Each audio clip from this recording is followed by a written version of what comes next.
मर्यादा पुरुषोत्तम भगवान राम की नगरी अयोध्या। आजकल कुछ लोग अयोध्या वासियों को गाली दे रहे हैं। वो गाली देने वाले नहीं जानते एक एक अयोध्यावासी अपने आराध्य प्रभु श्री राम के प्रति किस प्रकार का भाव और श्रद्धा रखता है। वहीं प्रभु श्री राम अपने अयोध्या वासियों के प्रति किस प्रकार का प्यार और सम्मान रखते थे। ये बातें मशहूर साहित्यकार प्रोफेसर विद्यानिवास मिश्र के उस लेख में कि मेरे राम का मुकुट भीग रहा है वहां देखने को मिलती है, जहां एक गरीब अयोध्यावासी जिसकी झोपड़ी में बारिश का पानी भरता जा रहा है, लेकिन उस बारिश के पानी की चिंता उसे नहीं है, बल्कि वो कहता है कि मेरे प्रभु श्री राम का मुकुट भीग रहा है, मेरे प्रभु उस मुकुट को कैसे धारण करेंगे। याद रखें कि ये बातें वो तब कह रहा है जब प्रभु श्री राम अपने पिता के आदेश से वनगमन को गए थे और तब अपने प्रभु को मुकुटधारी मानता है। इस प्रकार का जो प्रेम प्रभु श्री राम के प्रति अयोध्यावासी रखता है, आज उस अयोध्या ने क्या गलती की। उस अयोध्या ने एक उपेक्षित समाज के, एक अनुसूचित जात के और पासी समाज के व्यक्ति श्री अवधेश प्रसाद को लोकसभा का चुनाव जिता दिया। ये गालियां मिल रही हैं, जबकि प्रभु श्री राम के सहयोगी कौन थे जब वो संघर्ष कर रहे थे। जंगल में रहने वाले कोल, भील और यही केवट समाज के, निषाद समाज के लोग और जंगल में रहने वाले जो है जंगली पशु पक्षी थे।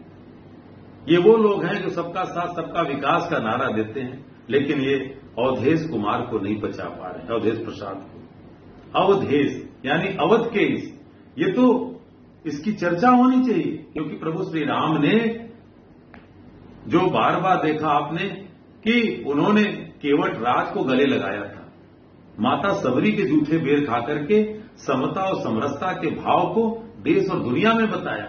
ये काम अगर आज होता तो मुझे लगता है कि प्रभु श्री राम की मान और मर्यादा और अयोध्या का नाम और होता, लेकिन ये बातें उन्हें पच नहीं रही और उन्हें पचेगी भी नहीं, क्योंकि रामचरितमानस की वो लाइन है कि राम ही केवल प्रेम प्यारा, जान ले जो जान निहारा। अगर आप भगवान राम के प्रति आपके मन में प्रेम नहीं है तो आप इस समाज को आगे बढ़ा नहीं सकते। और आज उन लोगों के लिए भी चेतावनी है कि जो अवधेश प्रसाद के नाम पे चुने जाने पे गालियां दे रहे हैं। ये सरकार उस समय क्यों नहीं सोची जब कथित विकास के नाम पे हजारों अयोध्या वासियों के घर, दुकान, मकान गिराए गए, मंदिर मस्जिद तोड़े गए, तब क्यों नहीं सोचा था। और आज उसी तरह से काशी में भी जहां एक विधानसभा शहर दक्षिणी आती है, वहां पर भी प्रधानमंत्री को वोट कम मिले तो वहां पर भी उन लोगों की भी इस तरह से सोचा जा रहा है। याद रखिए कि दुनिया की प्राचीनतम नगरी अयोध्या और काशी ये भगवान श्री राम और भगवान शिव के चाहने वालों के, उनके भक्तों की है।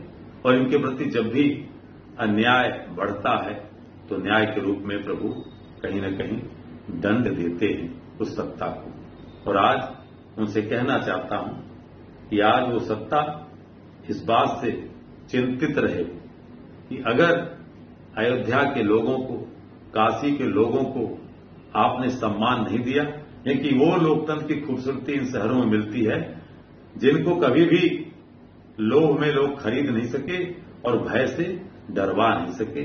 इसलिए ये जनादेश उस कथित सौंदर्यीकरण और विकास के नाम पर जो काशी और अयोध्या को लूटा जा रहा है उसके भी खिलाफ है। अगर समय रहते सत्ता ने संज्ञान नहीं लिया तो आने वाले समय में चाहे अयोध्या हो या काशी हो, यहां की जनता उनका समूल नष्ट कर देगी। सबको राम राम।